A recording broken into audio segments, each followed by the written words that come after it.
This is the Rodney Bull Show, bringing you truth about money they never taught you. Now, here's your host, the man himself, Rodney Bull. G'day, legends. And what's cracking, money stackers? Welcome back to the Rodney Bull Show. Today's guest is someone who's built his life through entrepreneurship, resilience, and a willingness to bet on himself. Max Emma is a certified franchise executive with more than 20 years of experience in the franchise world, from helping over 100 franchise brands through his bookkeeping company, Books Keeping with an X, to building his own franchise business, to now helping entrepreneurs find the right franchise opportunities for themselves. But what really makes Max's story interesting, I reckon, is this. He came to the United States from the former Soviet Union over 30 years ago, barely speaking any English, worked his way through massive challenges, including bankruptcy, rebuilt from the ground up, and today runs multiple successful businesses rooted in entrepreneurship and franchising. And what I like about Max is this. He brings a very practical, real-world perspective on business, ownership, resilience, risk-taking, and what it actually takes to build something over time. So if you ever thought about starting a business or getting into franchising, I reckon Max is the man that you need to listen to this today, and you're going to get a lot from. So let's get into it, folks? Max, Emma, welcome to the show, Cobber. Hi, Rodney. Thank you very much for having me. It's great to be here. Yeah, mate, it's a real pleasure to have you on, mate. I've been looking forward to having this conversation with you today, mate, after looking into a bit of your stuff and listening to some of the other podcasts that you've been on and telling your story. And yeah, it's a hell of a story, man. Very interesting. So I'm excited to hear it for myself and for my listeners to hear it here today, mate. So if you don't mind, can you just start and just give us a little bit of a brief rundown on yourself, mate, and then we'll get into some questions, eh? Sure. I mean, you did a great job telling the short version of it. So I did came to the United States from former Soviet Union as soon as it collapsed about a year in 34 years ago, almost, and got my degree in finance, worked for corporate America for about 4 years, just to realize that corporate world wasn't for me. I just wasn't enjoying it. And so I left and joined a small family business with 3 employees, grew it to 96. It was a construction business. And then recession started in 2008, 2009. Yeah. It was a pretty tough time around the world, but in the US, we felt it a lot. And so they just stopped building tract homes, and we were doing landscaping for tract homes. So I had all the trucks, all the equipment, but no income. And I was hoping to find a way out, but couldn't. And so the only solution that we had at the time was to declare bankruptcy. And because in the United States, you have to personally guarantee a lot of equipment. Me and at the time, my wife with one baby and one baby on the way, we had to declare personal bankruptcy as well. So we had to sell the house and lose pretty much everything and start from scratch.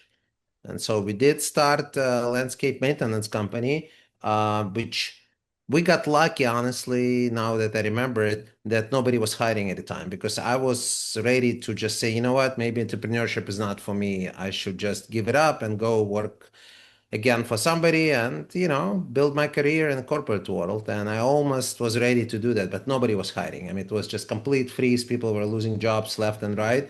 So I didn't have a choice but to open a new company, and that was more successful. We sold it. But while we were doing this business, and even before, when we had the construction company, we were talking about that, hey, if we had a bookkeeping company watching our finances, we probably would not be in this situation, or if we would be, we would not get hurt that badly. And look, I mean, I have a degree in finance and I was a village idiot. I mean, my wife, who is co-founded bookkeeping with me, she had masters in accounting. So we understood the importance. We understood the numbers. We were just so busy growing the business that we never had a chance to, look at the numbers. And then eventually we did open bookkeeping and started from literally garage. And I ran that and ran the landscape maintenance company until we sold it, and my wife was actually doing the work. Okay. After a while, we hired the first employee, started growing it, and then by accident got into franchising, started doing bookkeeping for one small franchise brand in the US. Then went second, third, fourth. And before we knew, we started doing more and more of this. Franchises, and I started going to their conferences. And usually when you go to a conference, as a vendor, you just wait outside until the attendees go back out so you can sell them your services. But I was bored and I just went in the room and listened to what they were talking about. And I got fascinated by franchising and started research. I didn't know much about franchising other than McDonald's was a franchise. But apparently in US, there are about 4,000 active franchises. And Okay. Yeah. McDonald's, it's just one of them. Obviously, it's the most famous. That's why people say it. But it wasn't the first one either. A fun fact, actually, franchising started in the US in 1851. And Wow. Didn't know that. Singer Sewing Machine was the first franchise in the United Oh, States. okay. So that Yep. was almost 100 years before McDonald's. So McDonald's just made it, world famous. But besides the point, I started learning about it, and I also like being around franchisors. And I was joking that when I grow up, I want to be like one of them. And I guess I've grown up, and I've decided to franchise the concept, and bookkeeping became a franchise. We are the only bookkeeping franchise in the United States right now. The true bookkeeping franchise, the one that doesn't do taxes and only concentrates on Okay. bookkeeping, and growing it, running it. But at some point, a few years back, I realized that if somebody not a good match for bookkeeping, I just would leave them out of the picture. And I'm like, no, that shouldn't be the last time I talk to them. And we opened the franchise brokerage. So if somebody not a good match for bookkeeping, we help them to choose over 600 different franchises. Wow. And my services are completely free, by the way. We get paid by franchisor if somebody buys a franchise, and I actually share part of my commission with my candidates and also pay for 9 months of their sales training out of my cut. Wow. That's awesome, Max. Bro, That's really, I have three businesses right now. They're all around franchising. Very clearly, Rodney, I do have teams in all of them. There is no, it's not like I work 24 hours a day and don't have a life. I do have a life. I want to have a life. I do have wonderful teams in all three businesses. I would not be able to do it without them. no But, way. nevertheless, I do run these three companies. Yep. That's awesome, Max. Awesome. Really well done, mate. You talked about going through bankruptcy and whatnot and rebuilt it and into a point where you're now running multiple successful businesses, Max. Looking back now, what do you think were the biggest mindset shifts or decisions that allowed you to keep moving forward when a lot of people would have quit and a lot of people do quit, mate, when they run into that sort of brick wall? Well, one was that there was no other option. As I said, they were not hiring. So if it would be a different times, maybe I would go and find a job in corporate finance and, call it quits. But, I didn't have the job. We spent everything we had to pay the salary to all of our employees before we shut down. So we didn't have any savings, and keep going was the only option to survive. I Yeah, mean, I'm sure we would not die from hunger, but it was not the best job market at the time. So people were like losing jobs. It was same time there was a mortgage crisis, there was a real estate crisis. So everything happened all at once, and that was one of the biggest recessions in the U.S. History in '08 or '09. So yeah, mate. so Yeah, that we that was the thing. I didn't have a choice. And look, I strongly believe that what doesn't kill you makes you stronger. So we figured, okay, we don't have anything. We lost everything. We don't have anything else to lose. So we might as well just keep moving forward. Yeah, well, your back was against the wall. In other words, I guess, and like you said, that was it. You just had no other option, so you just had to knuckle down and just go at it. And, Yep. do the very best that you possibly could, and it's paid off for you in the long run. I'm sure there was some tough nights and days along the way, mate. It would have been really tough going through that by the sounds of it. Could you to help share a little bit with my audience, mate, in regards to growing up in the Soviet Union, Max? What was life actually like growing up there before you moving to the US and some comparisons there. So look, despite what all the propaganda, I mean, probably not in your times, but in like my times, obviously had a bad propaganda about US, Americans had a bad propaganda about Soviets. But look, I had a very happy childhood, and we were not starving, we were not getting tortured by Soviet government. So none of that was happening. I mean, obviously there were times in the Soviet history when stuff was happening and people were getting executed, and yes, it was a socialist close to communist regime, so it was a dictatorship. But we didn't know that growing up. Yes, we only had two TV channels, and there was probably 30 minutes a day of kids programming and maybe 2 3 hours a day on the weekend. I mean, more in the summer when we had summer vacation from school. But we didn't know that there would be any other option. I mean, we didn't know there would be a cartoon channel that, you can watch cartoons 24 hours a day. So obviously it's different now. I haven't been back for a while, but it's different. It's looks like Europe, it looks like US supermarkets and everything else. But so I had a happy childhood, very secluded in terms of like going to any other countries. I mean, my first trip abroad was coming to the US for Yep. to live. So at the age of 18. So that was the first trip I've ever taken abroad. So that was obviously a bigger shock than I expected. But um, I can tell you that back at the time in the Soviet Union days, the education system was really good in the country, and in my opinion, it was better than U.S. at the time. I don't know about now. I've heard it's not very good anymore. But when Yep. I was growing, I even finished 1 year of university, and then I went to university here in the U.S. and graduated. So I can compare the two systems. Like back at the time, all the exams in the universities in Russia and the Soviet Union were oral. So professor could ask you any question from anything in the semester. Like Okay. really, like whatever you had to know your shit. It was not like here it's multiple choice. Some multiple choice is very hard, but it's different. There it was all oral. If it was a math exam, you had to prove the formula before they were allowing you to use it. I'm talking about the high, level mathematics, not obviously algebra, but I'm talking about the university. So system was really good, and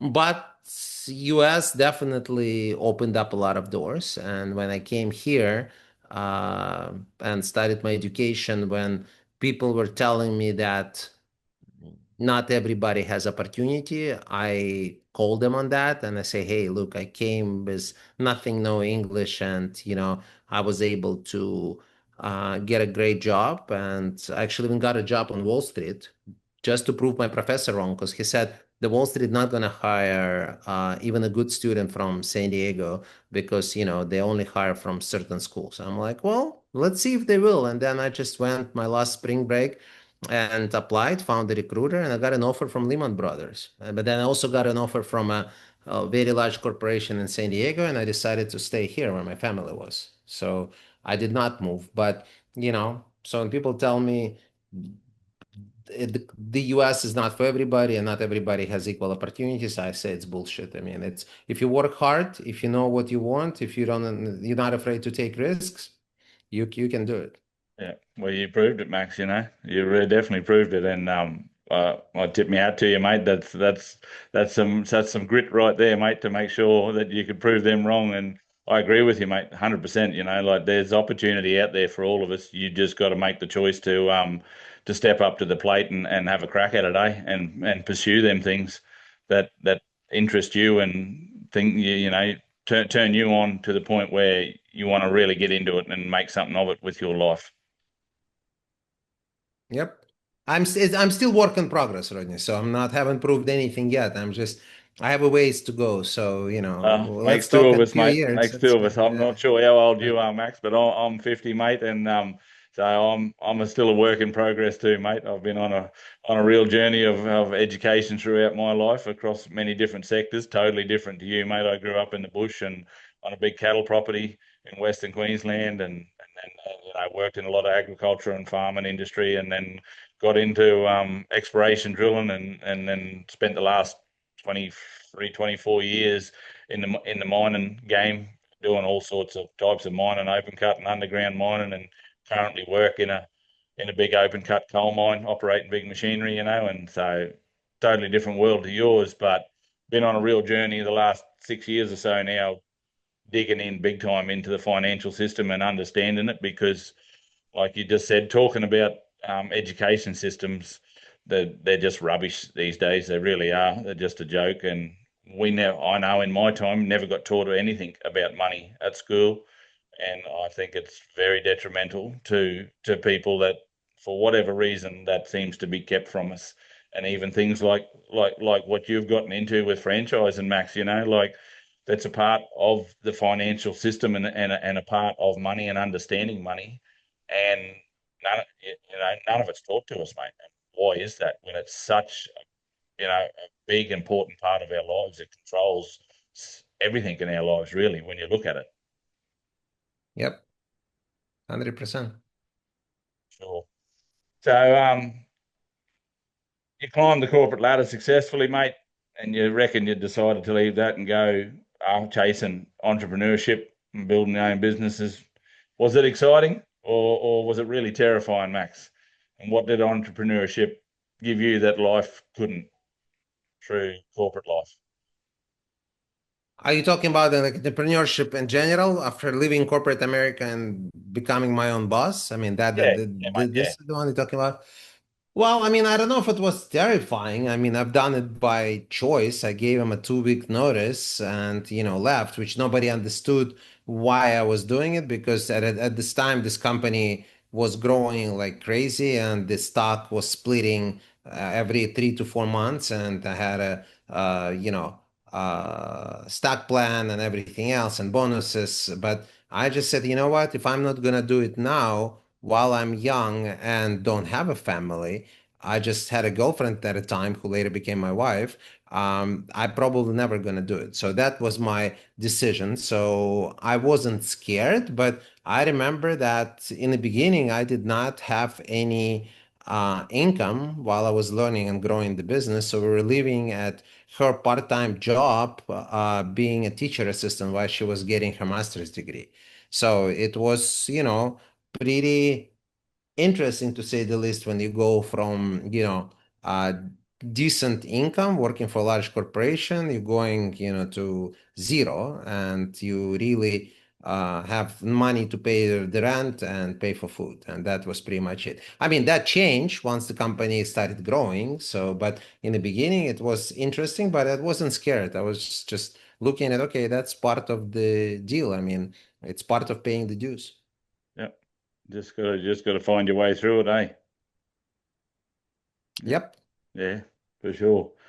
Um, a lot of people want to start a business these days, but are scared of failing. Max, what do you believe franchising? Why do you believe franchising can be a safer path into entrepreneurship than just going and trying to pick something out and out, just out of the blue? Look, franchising gives you a blueprint. I mean, does it give you 100% guarantee that you're going to be successful? No, because a lot of the um, things are outside of our control. I have a very good example. Before COVID, I went to a franchise conference for the insiders where people would go as vendors, as a franchisor. I was literally just studying bookkeeping franchise. We got the approval the day we went into lockdown a few months later, but I Okay. went in and everybody was talking about fitness. Everybody was saying, if you're not opening a fitness franchise, you're an idiot because that there is all the money is in fitness. I mean, the whole thing was about fitness. And 2 months later, COVID happened, and all this young fitness, almost all franchises died. They Yeah. just couldn't make it because remember, they shut it down. The big ones stayed because they were able to create like online classes. They had enough cash in reserves to survive a year without getting the members' dues and so on and so forth. But all the young companies, they closed the doors and people lost their savings. So what about the franchisee number 1, 2, 5, 10 who opened the locations, who put their savings, and they lost everything. So you have to be very careful when you open. When I say careful, I would suggest for people, don't use all your money that you have some kind of reserve that you can live on, because again, I don't know what's going to happen tomorrow. No, but nobody does. I mean, the fires in Los Angeles, nobody expected that, a huge part of the city will be wiped out by the fires. So what if the franchise wasn't there? Yes, I mean, people had insurance. Yes, people could build again, but how many years? It's they still building, and it's been few years already. Yeah. Still people rebuilding their houses and their businesses. Yeah. Yeah, for So there are sure, a mate. lot of examples that I can bring, but on a positive note, you buy a franchise knowing that somebody done it before, they used the blueprint and they were successful. You can talk to them and you can ask how they did. I always give an example to the candidates that come and want to buy a franchise, that look, um, you can figure out how open your own pizza restaurant, but how many pizza pies you're gonna burn before you figure out the best temperature, the number of pepperoni slices, the what type of cheese, how it should look, how the employees should be set up so they don't bumping butts against each other. So you'll figure it out, but it's called in finance opportunity cost. So what's your Yep. opportunity cost of figuring it out? How many months or maybe even years you're gonna lose before you figure it out? The franchise will tell you exactly how it's supposed to be done, what to say, how to sell, what the price should be. So you are paying them the fees, but you're paying to become successful faster. Yep. No, that's really well said, Max. And you would know better than anybody.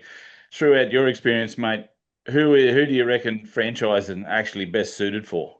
And you've been doing this a while, and you would have worked with a lot of people, seen a lot of people come and go through it. So somebody who can follow the rules and somebody who is coachable. So franchising is clearly for not for everybody. Like honestly, Rodney, I don't know. I'm thinking about it once in a while. Like, can I own the franchise? I probably could, but only if I have managers who will be managing day to day. Because you don't want me to jump in and start managing franchises, because I'm going to be a franchisor's biggest pain in the ass. Because I'll be just, always questioning and always giving the ideas. So clearly, franchising is not for everyone. So if I see a franchisee who is like me, who wants to buy bookkeeping, I probably will not sell to them, Okay. because I just know that we're going to be fighting and there is no point. It's not healthy. And it's not because they're bad people, it's because that's their personality. They just designed to run their own business and then run it their own way. Yeah. And No, there are for some sure. rules that you have to follow. Like, for example, I mean, I'm using restaurant business, but you're not going to find pizza in McDonald's, even if, a franchisee has the best recipe that their grandmother taught them. But McDonald's doesn't care. I mean, even if you go to Domino's Pizza, they don't care about your grandmother recipe. It has to be the same recipe as all Domino's in the world have. Yeah. So, but if you can follow the rules, if you want to be coached, if you want to listen and you want to be successful, franchising is definitely for you. And for most of the cases in franchising, you don't have to be a professional in your field. Like, you don't have to know how to cook to run a successful restaurant, because a restaurant in a franchising model, most of them, it's not about the food. The recipes are out there. You're hiring the people who know how to cook. You're in the Yeah. people's business. I don't know if you know that, but at least in the US, the average number of employees in one McDonald's location is 50 plus. So you're managing 50 plus employees in one restaurant. A lot of people own 3, 5, 10 McDonald's. So there are people that have 500 employees. I mean, that's a huge operation. Yeah. Wow. That is, escalates pretty quickly if you start looking at it like that, mate. For sure. For sure. What do you, in your opinion, mate, you're in the world, in the franchising world, what are you seeing in the franchising world right now that's creating big opportunities? What industries are the fastest growing? What trends do you reckon people should be So paying attention to? I mean, AI is coming, whether you like it or not, it's already Yep. here. It's doing more and more of it, but AI is not going to replace a handyman who comes in and, changing a light bulb. And look, not everybody is capable to do this themselves. Yep. And there are different reasons, and I just don't want to, like, when people say, well, you should be able to do it yourself. No, sometimes you can. What if you have the 20-foot ceiling, I mean, in your house? I would not want to climb there and take a risk of falling down. I'm like, I'm gonna call somebody, pay them, and have them do that. I just don't want to do it because I'm not professional. You know what I'm saying? I don't Yeah, even mate. have equipment to do that if I wanted to. So like anything that has to do with, human labor, I think there is a future and a big future because people still gonna need handymen, people still gonna need plumbers, people still gonna need electricians. Yeah. It helps if you know the industry, but so you can do some of the work yourself. But if you're a good salesperson and you can get clients, you should be able to find employees to do the work for you. Yeah. So kids businesses, because kids are always looking for, actually their parents looking for things for them to do. So whatever it is, from math tutoring to jiu-jitsu, senior care, because there are more and more seniors every year, Yep. at least in the United States. However, speaking of the senior care, it was a very hot industry a few years ago, right after fitness, when that died in general after COVID. Yep. And again, Rodney, not all fitness died. So a lot of companies doing really, really well. So I'm not saying that this is not, the thing not to invest, but you have to see what kind of fitness you want to be buying, and you have to like really do the research. But right now there are 64 or 68 franchises in senior in-home care. 64. Okay. Yeah. And there are a lot of one-offs. So the competition is huge. They're all going after the same seniors and they're looking for the same talent. So in a lot of markets, it's oversaturated. Yep. So only because it was hot a few years ago, it still might be hot, but you have to realize, I mean, why are you different? How are you going to get this talent? Why this talent is going to drop their work right now and come and work for you? Yeah, so true, mate. So true. And like you're gonna have to be running a pretty tight ship to be able to be competing in a market that is that saturated, something like that. Yes, and then also I wanted to say that part of services that we provide on the franchise brokerage, that the franchises that we help people to buy can serve as the legal mechanism of people moving to the United States from Australia, for example, because there Okay. is a visa called E2. You don't have to have millions of dollars. You can buy a franchise for, I want to say as low, because some franchises costing 1.2, 1.3 million, but as low as $100,000. And that will give you a legal right to be in the United States, to run the business. Your spouse can get any job in the United States getting US wages, and your kids can go to school or university, and they don't need special visa for that. And No. then every 2 years, it's almost automatic renewal. As long as the business is legit and it's working, you'll get the automatic renewal, and you can go back and forth between your country. And in a lot of cases, the approval comes in between 1 to 3 months after you apply. So a lot of people from outside of the US are coming in because look, they might be looking for the opportunity to live in the United States, but they don't know how because they don't have $1 million to buy a huge business. Yeah. Yeah. No, for sure. I didn't know that, Max. That's a new one for me to have learned about right now. That's very interesting. Thank you for that. Um, You're talking about AI, mate, and it is big. It's coming, whether you like it or not. It's the genie's out of the bottle and it ain't going back in. How do you see that affecting your line of work? Are you or incorporating it into your line of work and into your franchises, or do you see it being something that you can benefit from, or it's going to be troubling, competitive against your work? Like, look, you can be scared of AI or you can embrace it. I choose to embrace it because being scared is Yeah. not going to help me. No, I'm Um, with you on that one. so I can tell you about the accounting franchises.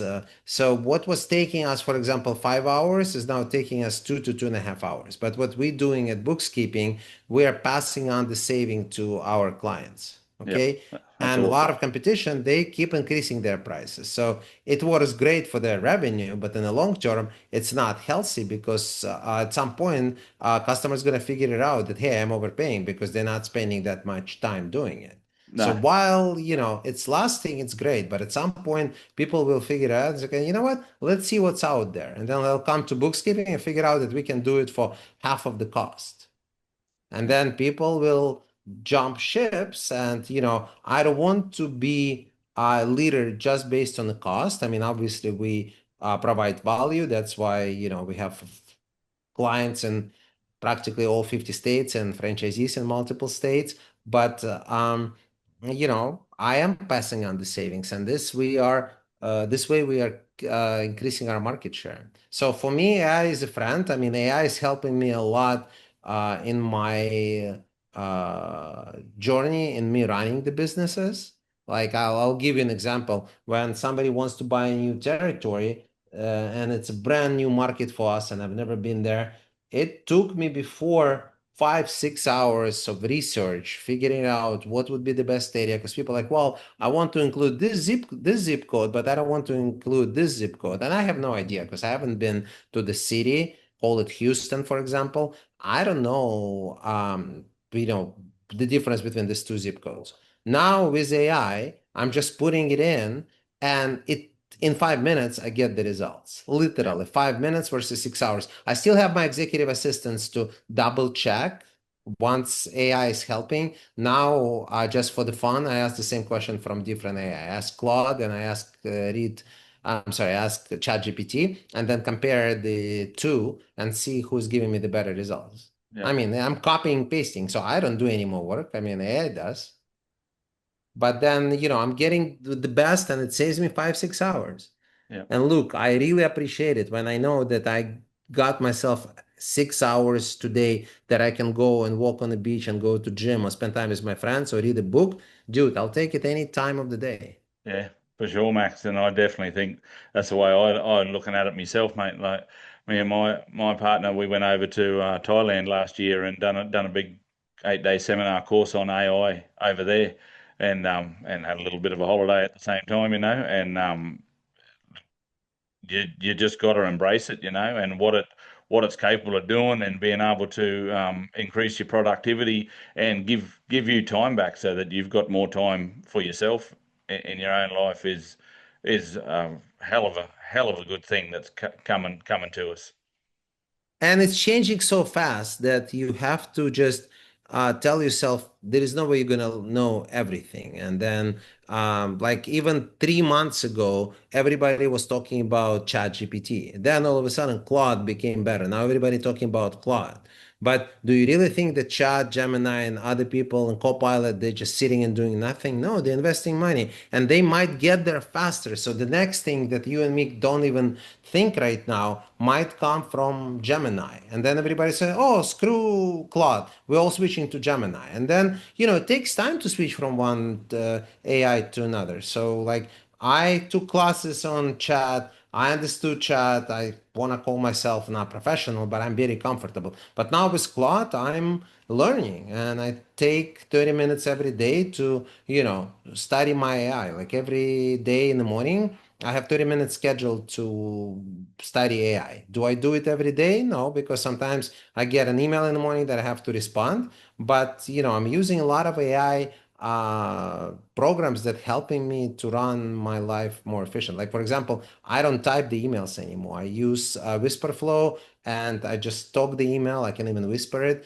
and it typing it for me, but it has an AI in it. So if I start mumbling, well, let's meet tomorrow at 3. No, you know what? Let's do it at 3:30. No, I'm busy. Let's do it at 4. It's gonna cut off all the stuff me thinking and just gonna put let's meet tomorrow at 4. So Yep. I mean, I'm not typing. The system is typing while I'm talking my thoughts on it. And then it just gives me one, which just saved me a lot of time. Before I had to think about it, then type it. And, so I'm saving because obviously I'm speaking faster than I'm typing.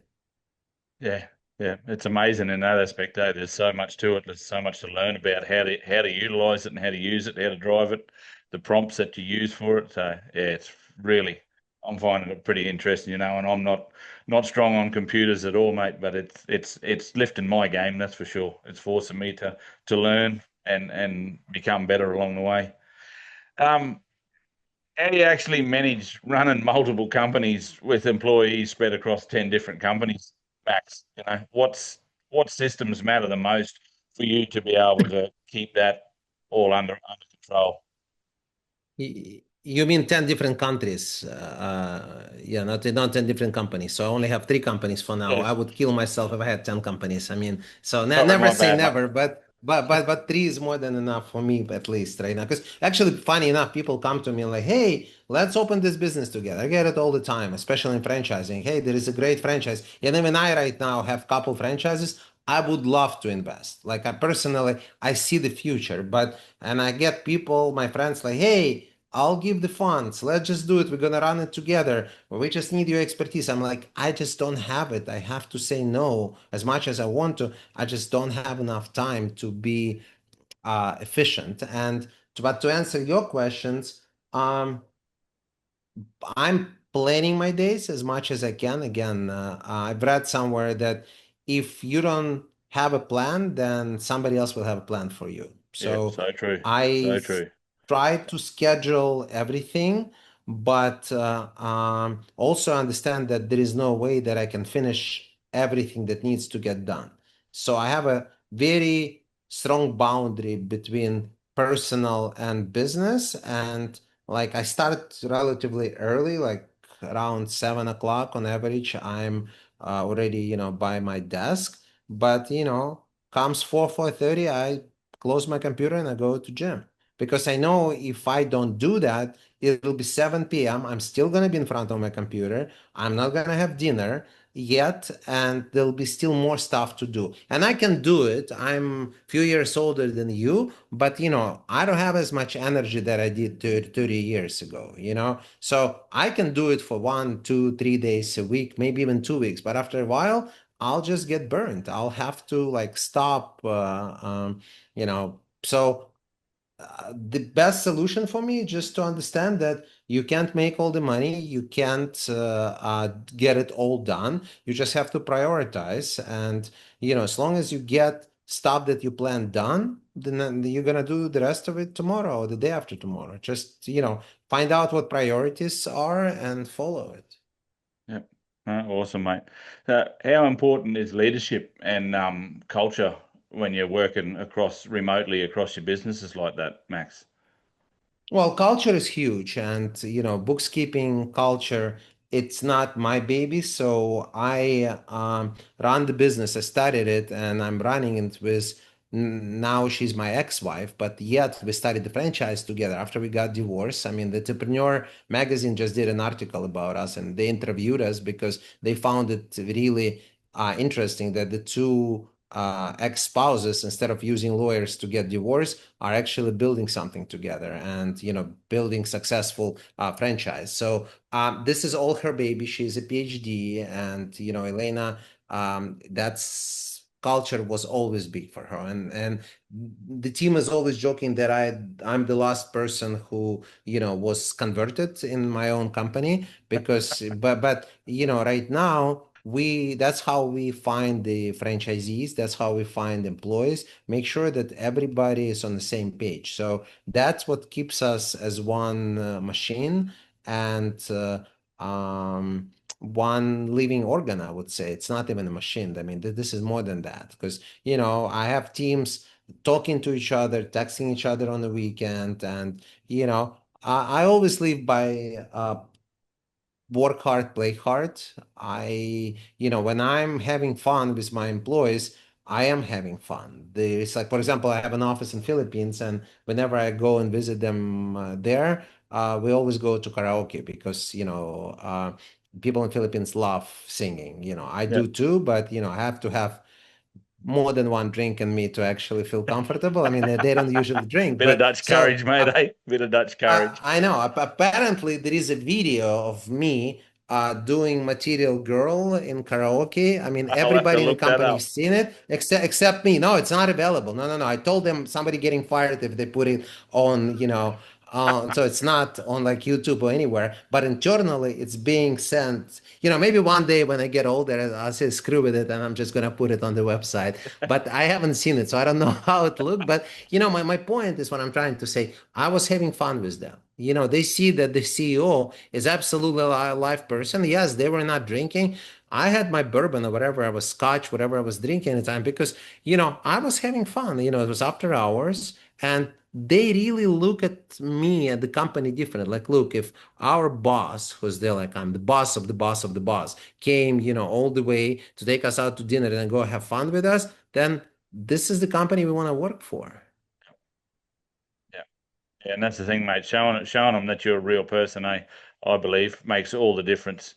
A lot of people I've found, working in my life, even in the job I'm in now, like work, management, can be hard to deal with at times because they just hold themselves on a completely different pedestal to everybody else, and they won't meet you at a level from human to human. So that's nice to hear that you do that with your people, Max. Really nice, mate. Well, as much as I can. I mean, look, and I don't want people to think that when we talk about business, I'm always, thinking Material Girl to them. I mean, if somebody screws up, trust me, they'll know about it. Yeah, mate. Yeah, And yeah. that this is the problem. And me being from Eastern Europe, sometimes I have hard time politically to do it politically correct or nice and polite. I'm trying, I really am, because I respect and love everybody who works for all my businesses, but sometimes I'm just losing it, and I know I did, and I'm like, no, no, Max, you have to stop, and I don't feel very good about it. Like, I don't think really was super bad to somebody, but somebody can take it the wrong way. So I have to be very, very careful, when I get frustrated, because I can. I'm working on it. That's why I told you I'm work in progress. I'm working on myself too Yeah, every mate. day. No, well, none of us are perfect, mate. My dad always used to say something funny when I was a young fella growing up. He reckoned nobody's perfect, and my name's nobody. Yeah. But anyway, it's so true, mate. We all got to be a work in progress, and I guess you got to look at yourself that way to be able to be successful. I believe, and if you keep chipping away at that, you will be successful in life, in no matter what ventures that you roll into. If you keep working on yourself first and foremost. Um, you ask a really interesting question, mate. What do you want to become when you grow up? Why is identity and personal growth just as important as financial success? And this is what we were just talking about, I guess. Well, what I want to do when I grow up, I mean, that's changing because, look, you cannot touch the horizon. I mean, I don't believe in goals because I think when people set up goals, it's a mistake. You can have, like some vision that you want to achieve, but only to get to the next step. I always ask people, okay, let's say you have a number in your head that you want to earn. Call it, I don't know, $10 million. You made $10 million. Then what? Are you going to die the next day? Or what are you going to do? I mean, then you're going to have a next one because what are you going to do once you achieve it? So, uh, the enemy of thriving is arriving. And, in my opinion, that's how I try to live my life. It's the journey that I like, Yeah, So I don't know when I grow up and look, I totally understand that at some point uh, I probably will get an offer to sell the company, and at some point I might just say it's time because I might not be able to get it to the next level and needed somebody else to do it, but I don't want to retire. I don't think I'll ever retire because I'm just gonna go nuts and I'm gonna drive people around me nuts. Okay. yeah, So I will continue doing something and doing franchise consulting right now, helping people to buy businesses. I absolutely enjoy it. I don't do it, full time because I have other businesses that I run, but once when I do it, it's fun. And I know when I stop doing bookkeeping, I'll spend time doing it until I find another business. And I just want to enjoy every day of my life. I don't want to like wake up thinking, oh God, I have to go and do this and do that. I want to have fun doing it. And, I am doing better and better every day, every month by learning to be in my unique ability, do what I like, and delegate what I don't like. Yeah, well said, Max. I'm in total agreement with you, mate. I don't myself personally look at myself ever wanting to retire. I just want to keep being doing stuff, and being a lifetime student, keep growing and keep developing and trying different things. So and just doing the same thing. Wake up and enjoy every day because we never know when our last one's going to be. We don't get any say in that. 100%, Ronnie, 100%. Yeah.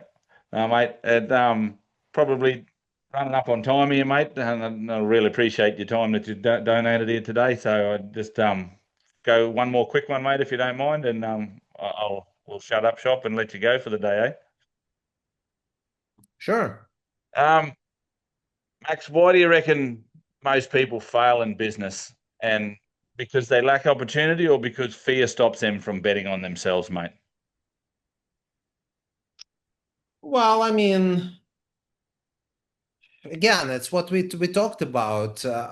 If one business fails, doesn't mean that you can't learn from it and then open another business and do it better. I like my own bankruptcy taught me that it wasn't the end of the world. It did seem like the end of the world at the time because I saw that was it, because I just thought I was a failure, and oh my God, why did I leave the corporate world? I should have stayed, and it was safer, and it wasn't designed for me. So a lot of people, they fail because um, they doubting themselves too much, or they just risk too much. Like, I'm all for risk, but it has to be a calculated risk. Like, again, I said that in today's podcast, I would not suggest to the candidates who want to buy a franchise from me, whether it's a bookkeeping franchise or one of the 600 that I represent, to put all the money they have, or maybe come in and buy two territories. As a matter of fact, good franchisors check, make sure you have money in the bank so you can support yourself in case something goes wrong. They will not let you spend all the money you have to buy it. Because yes, Good. again, the risk is great, but nobody knows what's going to happen tomorrow. I mean, if tomorrow is going to be a downturn, maybe for a short period of time, for 3 months, and then for 3 months, you're not going to be making any money. Again, there are a lot of examples when it was a short-term thing. I mean, from COVID being one of them, to weather, and many, many more cases. So I think people fail because they just don't put enough thinking into their plan, maybe because they don't have a clear plan. One thing I can tell you, that franchising is definitely minimizing this risk and minimizes the failure, because again, in some cases there were tens and sometimes hundreds and sometimes thousands of people in this brand who did what you about to do. So they followed the rule. You can always talk to them and see, hey, how was your road to success? But again, you have to be very, careful what type of business you're buying and what the territory and location. Like, uh, probably an ice cream business will do better in Miami than it would do in Alaska, because in Miami, you probably can do it 12 months out of the year. And again, I'm sure there are ice cream businesses doing great in Alaska. But in general, if you just, well, I want to open this business because it was dream of my life, um, then probably you should think about where would it be needed 12 months out of the year. Yeah. No, really well said, mate. Really well said. You reckon how important is it for you to find good coaches for yourself to be able to put a good plan together and to keep growing and building yourself so that you can grow and build your business, mate?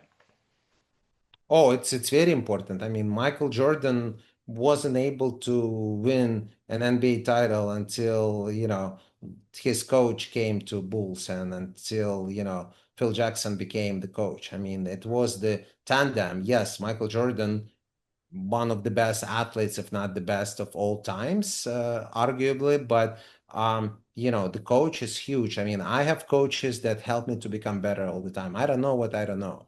I'm always trying to surround myself with people who know more than I do. I'm always asking questions. I'm always trying to read the books, listening to podcasts. I mean, listening to the interviews of people who were more successful than me. Yeah, so important. And I learn every day. And look, I'm not reading 6 hours a day simply because I don't have time. I mean, I listen to most of the books. I read the interviews, but now with AI, it's so easy. Like, let's say you want to follow Michael Jordan, you can just ask a question.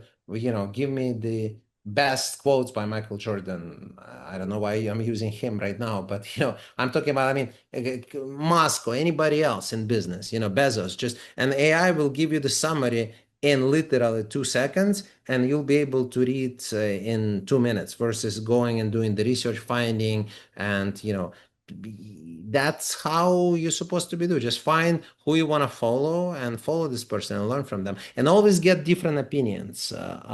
Because look, if you follow one person, doesn't mean that this person is right. Like, I always ask several people. I still make my own decision, but I want to have different points of view.